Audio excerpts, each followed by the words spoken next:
사도신경으로 신앙 고백하겠습니다. 나는 전능하신 아버지 하나님, 천지의 창조주를 믿습니다. 나는 그의 유일하신 아들, 우리 주 예수 그리스도를 믿습니다. 그는 성령으로 잉태되어 동정녀 마리아에게서 나시고 본디오 빌라도에게 고난을 받아 십자가에 못 박혀 죽으시고 장사된 지 사흘 만에 죽은 자 가운데서 다시 살아나셨으며 하늘에 오르시어 전능하신 아버지 하나님 우편에 앉아 계시다가 거기로부터 살아있는 자와 죽은 자를 심판하러 오십니다. 나는 성령을 믿으며 거룩한 공교회와 성도의 교제와 죄를 용서받는 것과 몸의 부활과 영생을 믿습니다. 아멘. 함께 찬양하겠습니다.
저들 노래하며 달려갈 길 그날에 우리 보리라 새벽 이슬 같은 저들 일어나 뜨거운 가슴 사랑의 손으로 이 땅 치유하며 행진할 때 물에 황폐하였던 이 땅 어디 서나 순결한 꽃들 피어나고 푸른 의의 나무가 가득한 세상 우리 함께 보리라 그날에 우리 보리라 그날에 우리 보리라 새벽 이슬 같은 저들 일어나 뜨거운 가슴 사랑의 손으로 이 땅 치유하며 행진할 때 오래 황폐하였던 이 땅 어디 서나 순결한 꽃들 피어나고 푸른 의의 나무가 가득한 세상 우리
하나님 아버지 감사합니다. 수요일 예배로 인도하여 주셔서 감사하고 또 오늘 민수기 뒷부분의 말씀을 보면서 하나님 우리가 지금 이 땅에 살아가면서 믿음의 생활을 할 때에 정말로 두렵고 떨리는 마음으로 너희 구원을 이루라 하신 말씀을 기억하면서 날마다 우리가 게으르지 아니하고 나태해지지 않고 깨워서 하나님 주의 말씀 가운데에 우리가 매일매일 승리할 수 있기 원합니다. 또 하나교회의 기도의 제목들을 주님 앞에 올립니다. 아직 주님을 모르는 민병안, 민병응, 민병흥, 민병직, 민병극, 김홍기, 예빈이 친구 박예원, 정이솔, 김보은, 하나님 많은 지체들이 있습니다. 하나님 주님 앞에 올려드리고 또 이들이 하나님 주님을 만날 만할 때에 주님 만나게 하여 주셔서 하나님 우리가 사망의 길로 가지 아니하고 생명의 길로 갈 수 있도록 주님께서 선히 인도하여 주시옵소서. 오늘 말씀 가운데 주님께서 함께하여 주시옵소서. 예수님의 이름으로 기도합니다. 아멘. 오늘 하나님의 말씀은 민수기 14장 18절 말씀입니다.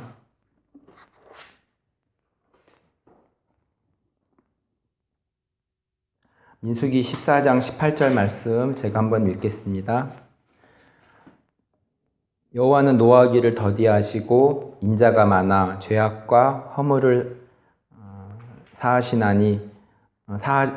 사하시나 형벌받을 자는 결단코 사하지 아니하시고 아버지의 죄악을 자식에게 갚아 3, 4대까지 이르게 하리라 하셨나이다. 민수기 14장 18절 말씀을 보면서 하나님은 이스라엘 백성을 없애버리려고 했습니다. 그러나 모세는 이스라엘과 하나님 사이에서 중재에 나섰습니다. 하나님은 모세의 말들을 들어서인지 18절에서 다음과 같이 말씀하십니다. 18절 말씀을 제가 사역해 보면 여호와는 노하기를 더디하고 인자가 많고 죄악과 과실은 용서하나 자식에게 3대에게 4대에게 아비의 죄악을 두는 것은 결코 깨끗하지 않을 것이다.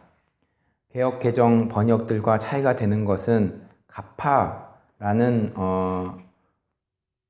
이 표현을 놓다, 두다라고 번역을 하였습니다. 이 히브리어 단어는 파카드라는 단어인데 기본적으로 방문하다, 감독하다, 맡기다, 보살피다, 두다, 양도하다의 뜻들이 있습니다. 그래서 갚다라는 번역으로는 이해가 잘 되지 않습니다. 아비의 죄악이라고 하면 손 위의 죄악일 것입니다.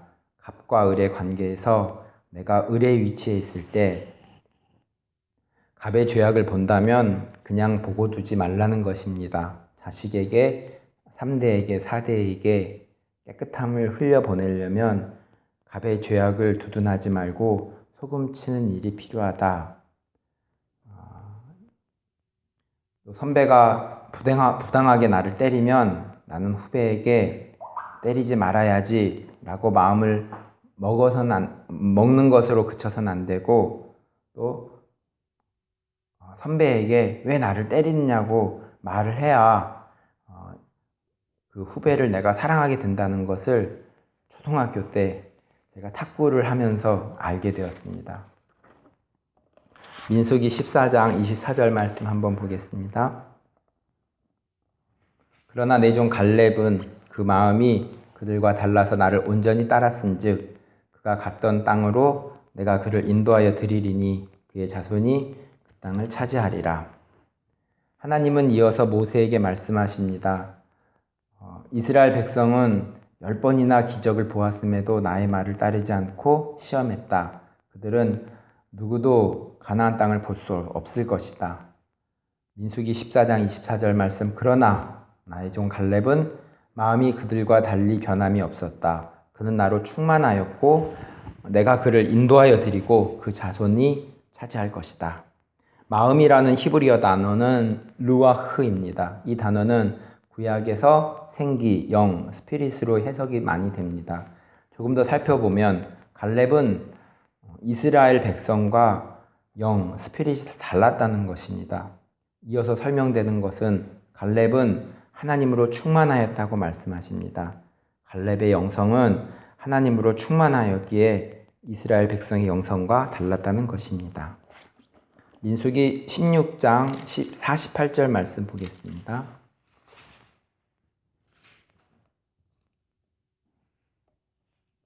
민수기 16장 48절 말씀입니다.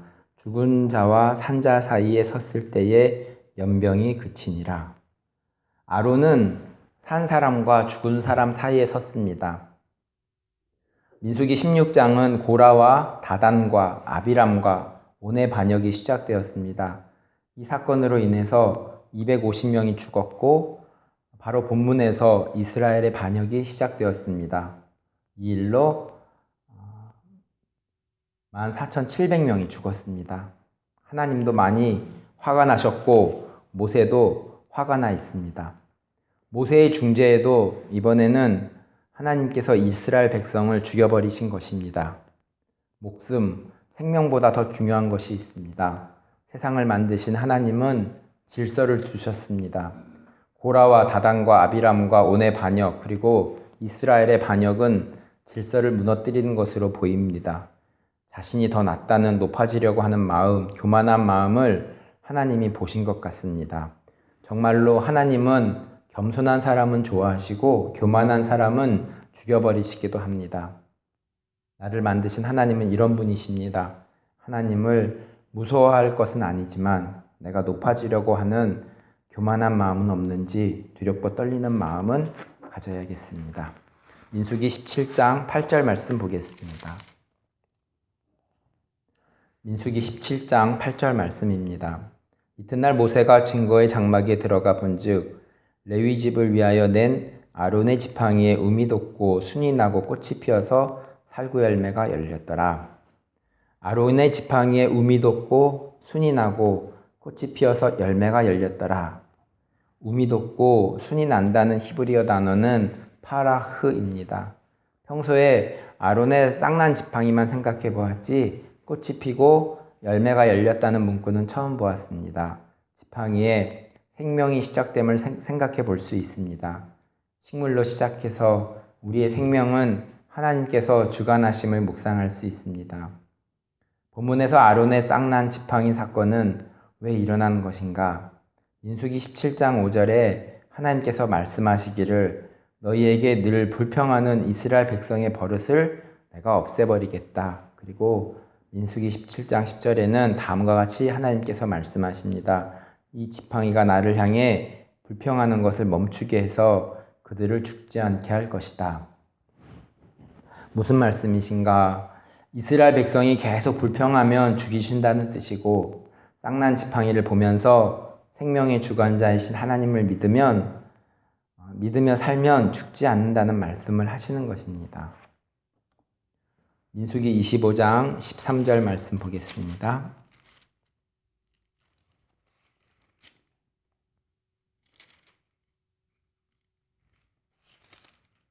민수기 25장 13절 말씀입니다.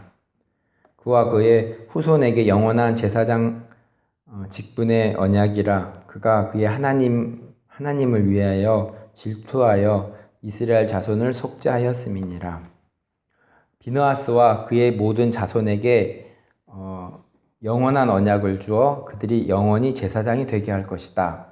그가 자기 하나님을 위하여 분노했기 때문이다.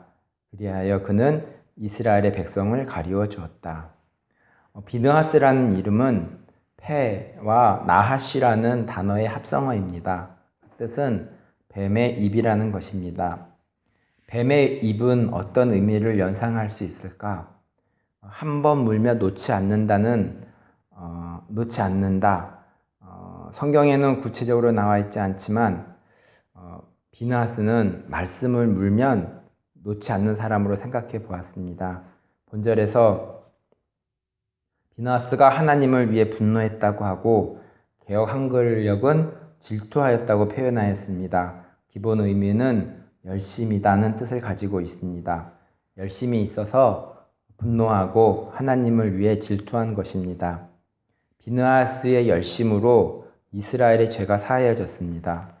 죄를 죄라고 분명히 말할 수 있는 비느하스와 같은 사람, 하나님을 향한 뜨거운 열심으로 그는 깨어 있었고 말씀에 비추어서 살 수 있었습니다. 민수기 26장 59절 말씀 보겠습니다. 민수기 26장 59절 말씀입니다. 아므람의 처의 이름은 요게벳이니 레위의 딸이요 애굽에서 레위에게서 난 자라. 그가 아므람에게서 아론과 모세와 그의 누이 미리암을 낳았고, 아므람의 처의 이름은 요게벳이니 레위의 딸이요 애굽에서 레위에게서 난 자라. 그가 아므람에게서 아론과 모세와 그의 누이 미리암을 낳았고. 요세벳의 노래라는 찬양이 인기가 있어서 저도 듣고 부르곤 하는데, 그 요게벳의 뜻은 여호와와 카보드의 합성어입니다. 카보드는 영광이라는 뜻입니다. 그래서 요게벳의 뜻은 여호와의 영광이다. 그녀는 모세를 믿음으로 잘 키워서 여호와의 영광이 되었는가? 그러고 보면 요게벳은 이 땅을 창조주의 목적에 따라 하나님께 여호와께 영광을 돌리며 살았다 생각해 봅니다. 갈대상자의 아이를 강가에 떼어놓는 믿음이 하나님께서 이 아이를 책임지신다는 믿음이 하나님께 영광이 되었음에 분명합니다. 나는 이 아이는 하나님의 것입니다 라고 고백하며 키우고 있는가? 또한 이 아이가 믿음으로 잘 살 수 있도록 돕고 있는가? 신앙 교육은 잘 시키고 있는가? 여호와께 영광, 나의 삶은 여호와께 맞추어져 있고 여호와의 말씀 따라 사는 것이고 이 생이 다하는 날 하나님 편에 살았다고 후회 없는 삶을 위해서 오늘 하루도 말씀을 따라서 사랑의 삶을 살아갑니다. 마지막으로 민수기 26장 63절에서 65절 말씀 보겠습니다.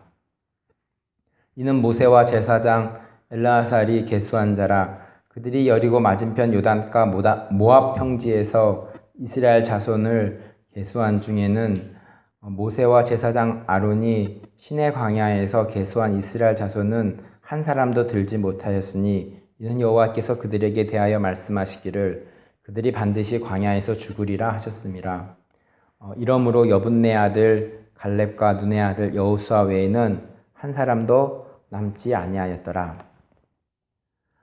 모세와 제사장 엘르아살은 요단 강가의 모압 평지 곧 여리고 건너편에서 이스라엘 백성의 수를 세웠습니다. 모세와 제사장 아론은 시내 광야에서 이스라엘 백성의 수를 센 일이 있었습니다. 그런데 모세가 모압 평지에서 백성의 수를 세웠을 때는 첫 번째 시내 광야에서 백성의 수를 셀 때 포함되어 있었던 사람은 한 사람도 없었습니다. 그것은 여호와께서 이스라엘 백성에 관하여 그들은 광야에서 죽을 것이다 하고 말씀하셨기 때문입니다. 오직 남아있는 사람은 여분네 아들 갈렙과 눈의 아들 여호수아 뿐이었습니다.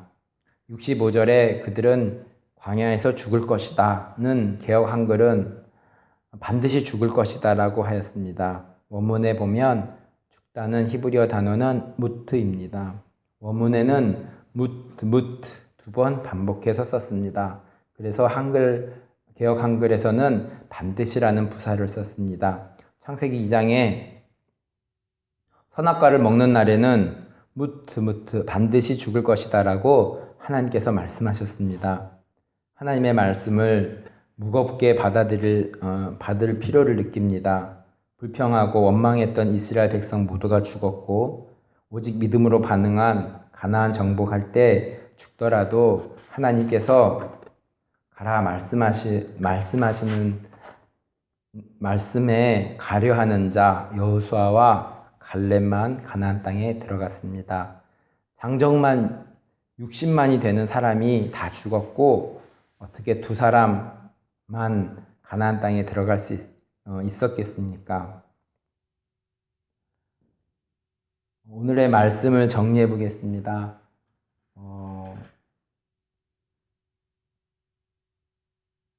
사람의 성향들을 좀 나타낸 건데 제일 오른쪽에 있는 비느하스가 조금 더 하나님 앞에 열심히 있었고 질투하는 그런 부분들이 있어서 조금 강한 성향으로 저쪽으로 했었고, 또 우리가 아까 전에 말씀에서 살펴보았듯이 아론은 삶과 죽음의 중간에 있다 그래서 제가 중간에 표시했고, 맨 이쪽에 있는 고라와 다단과 아비람과 온은 반역을 했기 때문에 죽었기 때문에 맨 끝에다가 놨습니다. 하나님 앞에 불평한 이스라엘 백성, 장정만 60만이 되는 이스라엘 백성들은 모두 죽었고 오직 믿음으로 반응한 갈렙과 여호수아는 살아있는 삶을 살게 되었습니다. 그 위에 삶과 죽음의 또 갈림길에서 이 죽음의 사람들에 보면 공통적으로 교만한 마음이 있었고, 또 생명을 얻게 되는 사람들의 믿음의 사람들을 보면 모세도 온유한 자라고 겸손한 자라는 표현이 있던 것처럼 하나님 말씀 앞에서 하나님 말씀대로 살아가는 그 사람이 또 겸손하여서 생명력이 있는 삶을 살았다고 하나님께서 말씀해 주고 있습니다. 두 방향이 있습니다. 생명의 방향과 죽음의 방향이 있습니다. 우리는 어느 방향으로 나아가고 있습니까? 기도하겠습니다. 하나님 아버지 감사합니다. 오늘 수요일 또 민수기의 말씀들을 한번 살펴보면서 두렵고 떨리는 마음을 가집니다. 하나님 아버지,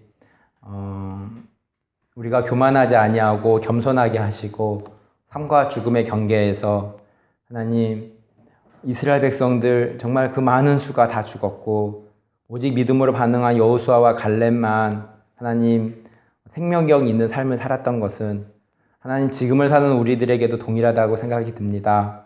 하나님 우리가 깨어서 하나님의 말씀에 붙잡힌 바 되어서 하나님 오늘도 주님 말씀과 함께 겸손하며 생명력 있는 살아있는 삶 살 수 있기를 간절히 기도합니다. 오늘 예배를 허락하여 주시고 인도해 주신 하나님께 감사하며 예수님의 이름으로 기도하였습니다. 아멘. 주기도문으로 예배를 마치겠습니다. 하늘에 계신 우리 아버지, 아버지의 이름을 거룩하게 하시며 아버지의 나라가 오게 하시며 아버지의 뜻이 하늘에서와 같이 땅에서도 이루어지게 하소서. 오늘 우리에게 일용할 양식을 주시고 우리가 우리에게 잘못한 사람을 용서하여 준 것 같이 우리 죄를 용서하여 주시고 우리를 시험에 빠지지 않게 하시고 악에서 구하소서. 나라와 권능과 영광이 영원히 아버지의 것입니다. 아멘.